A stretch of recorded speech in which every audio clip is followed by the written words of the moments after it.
Baik, Assalamualaikum warahmatullahi wabarakatuh. Saya Muhammad Al-Farizi dengan NIM 2523021 akan menjelaskan mengenai cache memori.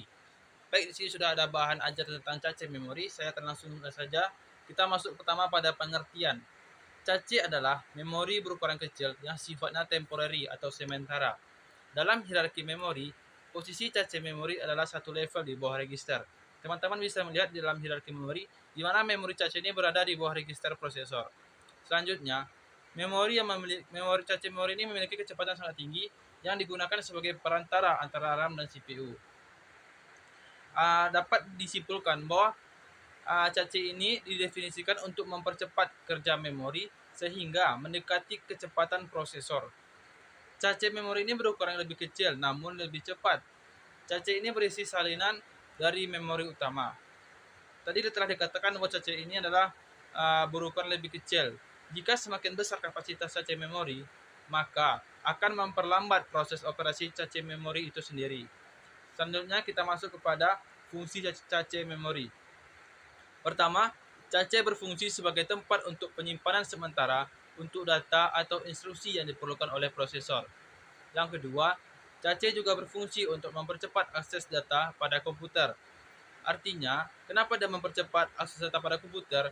Karena cache ini menyimpan data atau informasi yang telah diakses oleh suatu buffer, sehingga meringankan kerja prosesor dan mempercepat kinerja dan performa memori perangkat. Selanjutnya, mempercepat kinerja penyimpanan. Dan keempat, menjembatani perbedaan kecepatan antara CPU dan memori utama. Yang kelima, memfasilitasi kerja prosesor. Selanjutnya, kita masuk kepada cara kerja. Secara umum, cara kerja memori adalah jika informasi yang diperlukan oleh prosesor tidak tersedia di cache L1. Apa itu cache L1? Nanti saya akan jelaskan setelah ini. Prosesor segera mencari di cache L2. Mencari informasi dalam cache L2 biasanya membutuhkan waktu lebih lama daripada mencari informasi dalam cache L1. Untuk lebih mudahnya, yaitu maksudnya itu jika prosesor membutuhkan suatu data, pertama-tama ia akan mencarinya di cache. Jika data ditemukan, maka prosesor akan membacanya dengan delay yang sangat kecil. Tetapi, jika data yang dicari tidak ditemukan pada cache, prosesor akan mencarinya pada RAM yang kecepatannya lebih rendah. Nah, seperti itu kira-kira. Selanjutnya, level cache memori. Nah, ini yang saya akan jelaskan. Pertama ada cache L1. Apa itu cache L1? Yaitu bank memori yang terintegrasi dalam chip CPU. Cache memori yang terletak dalam prosesor atau disebut dengan cache internal. Cache ini memiliki kecepatan akses paling tinggi dan harganya paling mahal. Ukuran memori berkembang mulai dari 8, 64, sampai 128 KB. Selanjutnya masuk cache L2. Cache L2 adalah area pementasan sekunder yang melayani cache L1. Dia ini memiliki kapasitas yang lebih besar, yaitu berkisar antara 256 KB sampai dengan 2 MB.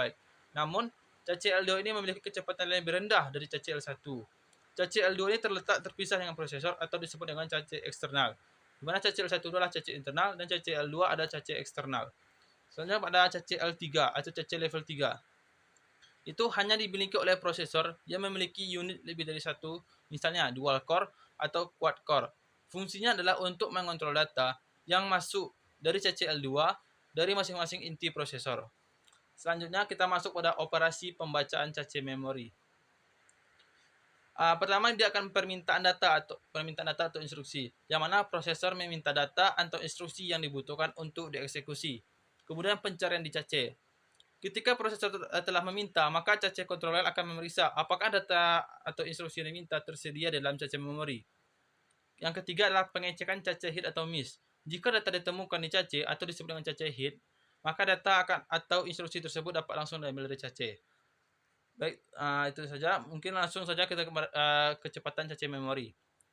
Transfer data dari L1 cache atau cache L1 ke prosesor terjadi paling cepat dibandingkan cache level 2 maupun cache level 3 bila ada.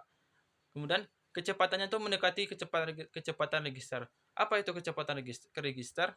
Register adalah semua memori berukuran sangat kecil dengan kecepatan akses sangat tinggi. Baik, sekian saja. Semoga apa yang saya sampaikan teman-teman dapat memahaminya. Mohon maaf jika ada kesalahan kata. Saya akhiri. Assalamualaikum warahmatullahi wabarakatuh.